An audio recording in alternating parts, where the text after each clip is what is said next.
Hi hello. സ്വർണത്തിൽ തിളങ്ങുന്ന മനോഹരമായ ഗപ്പിയെക്കുറിച്ചിട്ടാണ് ഇന്ന് ഞാൻ പറയാൻ പോകുന്നത് കേട്ടോ. ഈ കാണുന്ന വെറൈറ്റിയാണ് ഫുൾ ഗോൾഡ് ഗപ്പി, അതായത് full gold guppy big ear കേട്ടോ. ഇതിന് ഇയർ നോക്ക്, നമ്മളെ ജിംകി കമ്മൽ, അതായത് സ്വർണ്ണാഭരണങ്ങൾ ഇതിൻ്റെ കാതിൽ തൂക്കിയിട്ട് പോലെ ഇതിന് ബിഗ് ഇയർ ഉണ്ടല്ലോ, നല്ല മനോഹരമായ ഒരു ഇയറാണ് വരുന്നത്.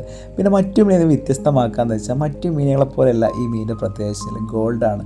എന്നും ഓൾഡ് ഈസ് ഗോൾഡ് എന്ന് പറഞ്ഞ പോലെ എത്ര കാലം കഴിഞ്ഞാലും ഗപ്പി മാർക്കറ്റിൽ നിന്ന് ഔട്ടാവാത്തൊരു ഗപ്പി ഉണ്ടെന്ന് വെച്ചാൽ അത് ഗോൾഡൻ ഗപ്പിയാണ്. നമ്മളെ ബ്ലാക്ക് ടാങ്കിൽ കുറച്ച് ഗ്രീൻ വാട്ടറിലെ ടാങ്കിലൊക്കെ ഇതിനിട്ട് കഴിഞ്ഞാണ്ടല്ലോ ഭയങ്കര ഭംഗിയാണ്. ടോപ്പിൽ നിന്ന് കാണാൻ മിന്നിത്തിളങ്ങുന്ന സ്വർണ്ണാഭരണത്തിനെ പോലെ അരയെ കൊതിപ്പിച്ചിരിക്കുന്ന ഒരു മൊഞ്ചത്തിയാണ് ഗോൾഡൻ ഗപ്പി. അങ്ങനെയുള്ള ഈ മൊഞ്ചത്തി ഗോൾഡൻ ഗപ്പിക്ക് ആവശ്യക്കാർ കൂടാനുള്ള കാരണം എല്ലാവർക്കും അറിയാലോ. ഗോൾഡ് ആർക്കാണ് മടുക്കാത്തത്, എല്ലാവർക്കും ഗോൾഡിന് ഇഷ്ടമാണ്. അതെന്താ, സ്വർണ്ണം ഇഷ്ടപ്പെടുന്ന പോലെ തന്നെ ഇഷ്ടപ്പെടുന്ന ഈ ഗോൾഡൻ ഗപ്പിക്ക് ആവശ്യക്കാർ കൂടുതലാണ്. അപ്പോൾ ഈ കാണുന്ന സെയിം സൈസ് കൊടുക്കാണ്ട് സ്ഥലം അറിയാലോ. മലപ്പുറം ജില്ലയിലെ കോട്ടക്കൽ കുഴിപ്പുറം മീൻകുഴി ഭാഗത്താണ് സ്ഥലം വരുന്നത്. ഓൾ ഇന്ത്യ കൊറിയർ സർവീസ് ഉണ്ട്. ഡയറക്റ്റ് വരുന്ന ആൾക്കാർ നമ്മുടെ ഫാമിലേക്ക് ഡയറക്റ്റ് വരെ വിളിച്ചാൽ മതി.